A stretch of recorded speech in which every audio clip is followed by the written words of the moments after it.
Así que vamos a tocar a una de las mejores películas de Pixar. Pues sí, bienvenidos sean todos a un nuevo episodio de nuestro podcast Trascenderme. Para empezar, quería agradecerles a todos ustedes por el recibimiento y el apoyo que tuvo el primer episodio. De verdad me alegra mucho saber que les gustará tanto y además que cada uno haya podido encontrar su propio significado en el nombre. Para este episodio pensé la verdad que en hacerles una reflexión personal sobre una película que ha sido bastante sonada y la verdad me tiene muy emocionada porque luego de verla quise simplemente hablarles de ella. Eso sí, también me sorprendió con su fecha de estreno en junio porque tuve que desplazar a otro episodio que ya tenía planeado para finalmente traerles a Intensamente 2. Si no la han visto, vayan y háganlo porque vamos a tener algunos spoilers y ya sé que pasó como un mes desde su estreno, pero la verdad es que hay una sorpresita de compensación al final del episodio. Así que espero que eso les guste y sin más preámbulos, comencemos.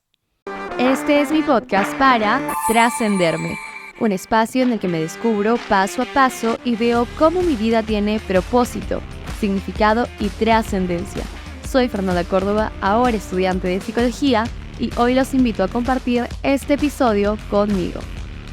Sinceramente no sabía cómo incluirles todo lo de la segunda película en un solo episodio, pero desde mi punto de vista, la verdad es que hay algo que especialmente destacó, y fue la construcción de nuestra identidad. Como ya muchos sabemos, la primera película nos mostró a Riley, una niña que experimentaba las denominadas emociones primarias. Estas son respuestas emocionales básicas que todos los seres humanos experimentamos desde que nacemos para poder sobrevivir y adaptarnos. Todas las emociones operaban desde el cuartel general con alegría al mando. Y ya después de ciertos desafíos, al final todas las emociones se dan cuenta de que son muy importantes y también necesarias para nosotros. Dentro de la segunda película han reforzado este mensaje, además de que nos han presentado a unas nuevas 5 emociones. Estas son ansiedad, envidia, nostalgia, vergüenza y aburrimiento. Esta última tiene un nombre en francés que era ennui y la verdad me encantó. Ahora, estas emociones no aparecen específicamente desde la pubertad o adolescencia, pero la película nos la coloca en este momento porque aquí es cuando Riley está pasando por cambios bastante bruscos en su desarrollo y también está tratando de descubrir y definir quién es ella, cuál es su identidad. Ya sé que muchos me van a decir, no entiendo qué tiene que ver esto conmigo si yo ya pasé esa etapa. Y les digo, bueno, sí, es verdad que en la adolescencia la búsqueda y descubrimiento de nuestra identidad va a ser más intensa debido a los grandes cambios y desafíos a nivel físico, emocional y social. Pero quienes ya hemos experimentado esta etapa, el tema sigue siendo muy importante para nosotros. Esto porque nuestra identidad, la verdad es que nunca va a dejar de evolucionar. Al menos no a lo largo de todo el tiempo que estemos aquí. Y esto es muy obvio porque nunca nos dejamos de enfrentar a nuevos desafíos, cambios de roles y situaciones que nos van a hacer reevaluar quiénes somos cada uno. En conclusión, la identidad no es algo fijo y tampoco se va a definir una vez y para siempre en una sola etapa.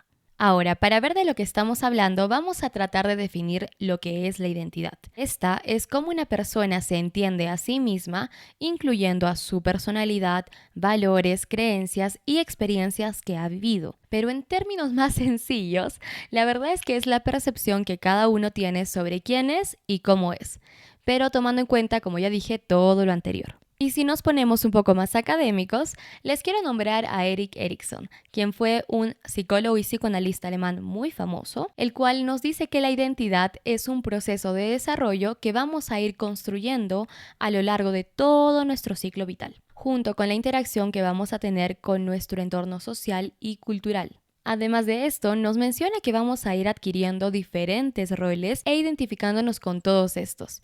Por ejemplo, roles como los de ser hijos, padres, amigos, parejas, estudiantes, trabajadores, etcétera. Y cada uno de estos va a implicar obviamente un conjunto de expectativas, es decir, qué es lo que se espera, y también ciertas responsabilidades, así como comportamientos que se deben asumir. Ahora sí, empecemos a hablar de la película.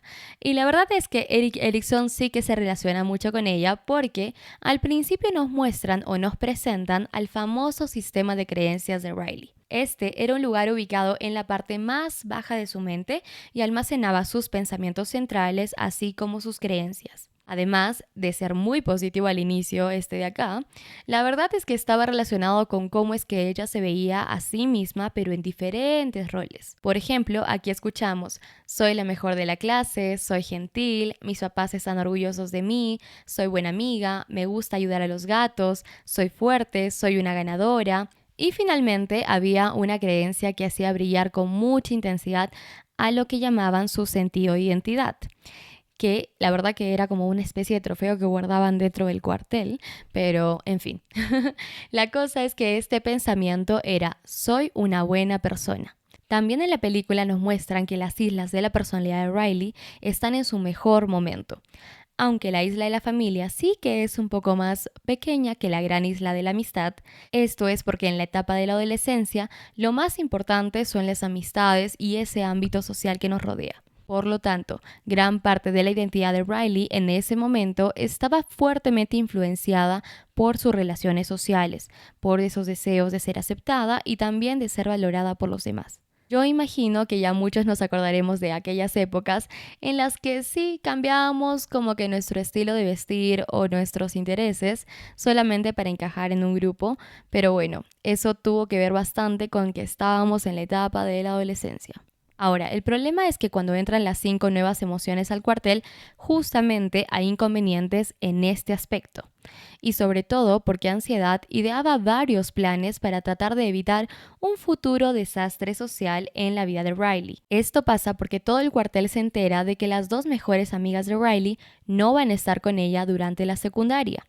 Y Ansiedad tenía mucho miedo de que ella se quedara completamente sola. Para complicar más la peli, llega un momento en que Riley se encuentra de sorpresa a Valentina Ortiz, quien es su jugadora favorita de hockey y quien parecía ser su salvación social en la secundaria. Como ya dije, aquí creo que surgen todos esos problemas y desafíos de la película, pero el principal es cómo la identidad de Riley se va modificando a lo largo de todo el film, y de acuerdo a lo que Ansiedad consideraba que era mejor para ella y para los objetivos que tenía, haciendo que Riley actúe de una forma muy diferente o contraria a lo que solía ver de sí misma, es decir, muy distinto a lo que ella creía que ella era al principio. Por ejemplo, deja a sus mejores amigas para estar con el grupo de Valentina, también se porta muy fría con ellas y además roba una libreta para saber qué es lo que la entrenadora opinaba de ella sobre su desempeño en el deporte, o al menos su desempeño en el campamento de hockey.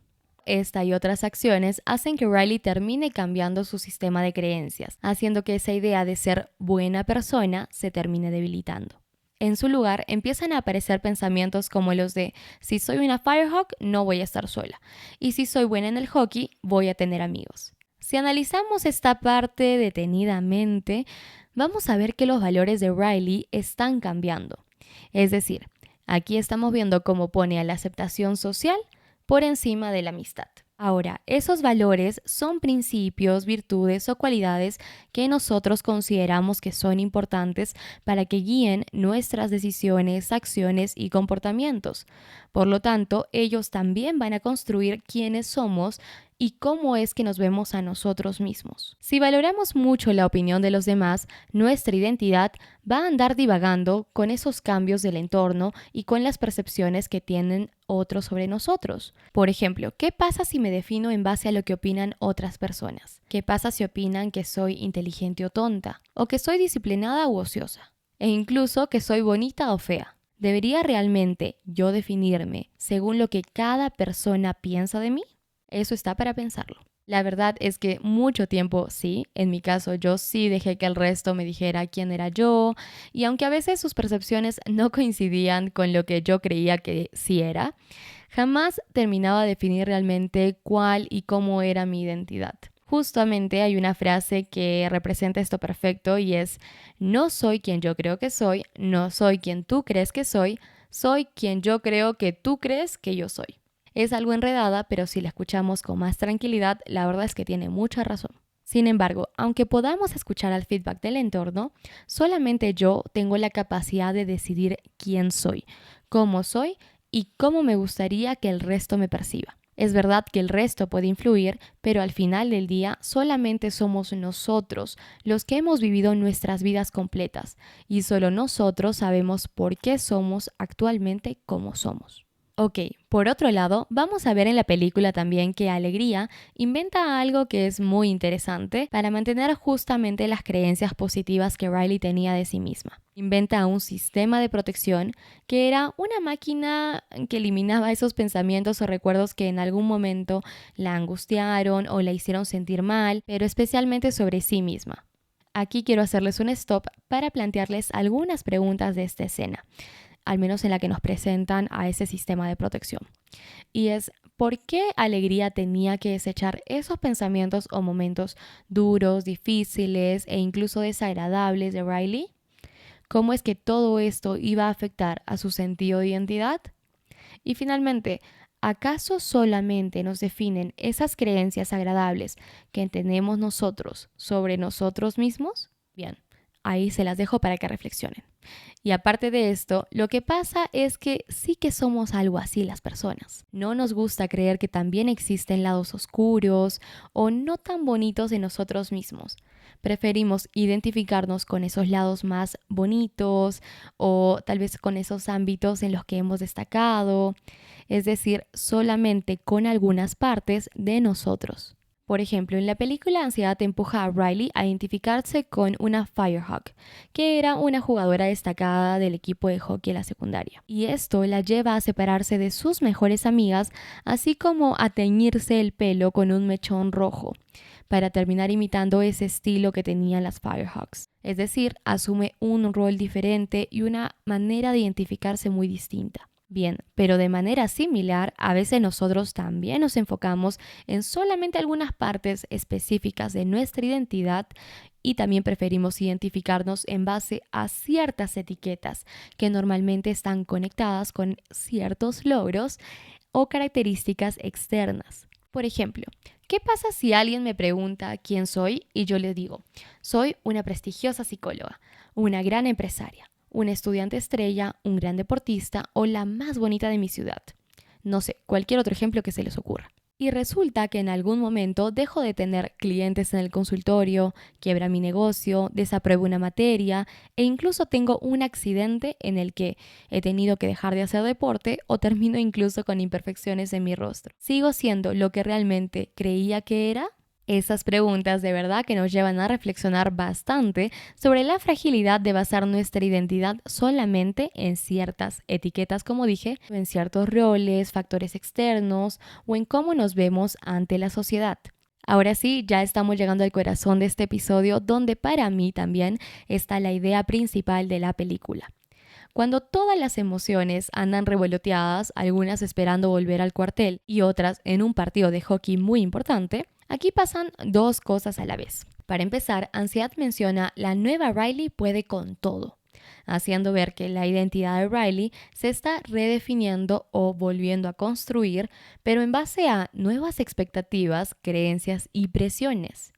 Su identidad no está siendo construida desde un lugar de autoaceptación, comprensión y compasión, sino bajo la presión de ser perfecta según las expectativas de ella misma y del resto. Lo segundo que pasa es que el antiguo sentido de identidad de Riley, que Alegría y las demás emociones trataron de rescatar, se va como que apagando y comienza a resonar el nuevo sentido de identidad que decía, no soy tan buena. El cual surge porque Riley empieza a ver cosas en ella que eran totalmente distintas a lo que antes creía. Durante un partido muy importante, por ejemplo, llega a quitarle el disco o el puck a una jugadora de su propio equipo y además comete una falta muy grave a una de sus mejores amigas. O sea, hace cosas que no haría una buena persona. Ya cuando por fin las emociones primarias logran volver al cuartel y aquí tratan de colocar a ese antiguo sentido de identidad, como que no funcionaba del todo. Y Alegría por fin se da cuenta de algo muy importante, que la identidad de Riley no eran solamente esos momentos agradables, recuerdos buenos o aspectos positivos que ella tenía. Tampoco eran esos aspectos negativos que eliminaron en un principio y que en parte Ansiedad, con su afán de ayudar, empieza a incrementar desde su llegada. Y justamente esa Ansiedad la que dice una frase que a mí me encantó y la verdad que me resonó bastante al ver la película, que era, no podemos escoger lo que Riley es. Para mí eso significaba que un instante o una emoción e incluso una acción no va a ser todo lo que realmente somos. Para que lo podamos entender un poco mejor, les voy a dar un ejemplo personal. ¿Qué pasa si ocurre algo pequeño que tal vez la mayoría de la gente no lo tomaría como algo para llorar, pero yo sí lloro? Podría pensar en parte que soy una persona muy débil, pero en realidad soy una persona más sensible de lo que creen. Y esta sensibilidad surge de mi historia y mis características personales. Por lo tanto, un instante de llanto no es sinónimo de que mi identidad sea la de alguien débil, sino que es una expresión muy natural de esa sensibilidad que forma parte de mí. Es por esto que debemos comprender que cada uno es una mezcla de todos los recuerdos, pensamientos, momentos que hemos vivido, roles, valores y hasta opiniones del resto. O sea, somos todo esto y más junto. Y la película nos lo explica bastante bien cuando esos recuerdos y pensamientos que habían desechado de Riley se transportan hacia su sistema de creencias. Tras combinarse con los que antes existían, nace por fin la nueva identidad de Riley, haciendo que ella se vea a sí misma como alguien que puede también ser egoísta, amable, que quiere encajar pero ser ella misma, se ve como una buena persona, aunque a veces una mala persona, valiente pero no siempre, también considerada y trata de ser una buena amiga, aunque en ocasiones comete errores. Es decir, Riley, al igual que nosotros, es una combinación de distintos aspectos de su vida y de ella misma. Ahora, si yo les pudiera contar un poquito sobre quién soy yo, les diría que soy una persona creativa, buena en mis estudios, disciplinada, aunque preferiría dormir muchas horas al día. Y bueno, también soy una persona que le gusta estar a solas para hablar consigo misma, pero también disfruto mucho las salidas con amigas, ya sea una fiesta o reunión social. Además, me gusta mucho bailar, pero soy algo perezosa para hacer ejercicio. Y claro que intento actuar en base a lo que pienso que es correcto y con mucho amor, pero esto no siempre me sale. Soy, como mencionan en la película, toda esta parte revoltosa y hermosa de mí misma, y ustedes también lo son. Cuando aceptan y reconocen justamente esos aspectos de su vida, tanto los buenos como los malos, al hacerlo es cuando abrazan realmente a su identidad. Valoran quienes genuinamente son cada uno. Porque también somos nuestras cicatrices, caídas, problemas y momentos difíciles. Seguramente también tenemos muchos aspectos positivos, pero como ya vimos, para formar esa obra de arte completa que cada uno es, debe existir una mezcla de diferentes colores y texturas dentro de nuestra paleta. Para terminar, solo les quiero invitar a que reflexionen sobre aquellos momentos que han influido en la manera en que se ven a sí mismos y también sobre el modo en que los diferentes roles que han ido adoptando los han moldeado para construir la identidad que tienen ahora. Bien, hemos llegado al final de este episodio. Me alegra que estuvieran hasta aquí conmigo y a la distancia les mando mucho, mucho amor a través de la pantalla. También les quería avisar cuál era esa sorpresita que les tenía planeada y es que estoy pensando en todo el mes de julio regalarles una reflexión distinta, por supuesto, sobre la película Intensamente 2, en compensación de mi tardanza al traerles algo sobre la película. Así que sí. Eso, y definitivamente amaría que compartan este podcast a más personas para que llegue a sus corazones y crezcamos todos juntos. También asegúrense de darle like y también suscribirse para no perderse ningún episodio. Y finalmente déjenme recordarles que su vida y cada uno de ustedes es y siempre será trascendente. Besos.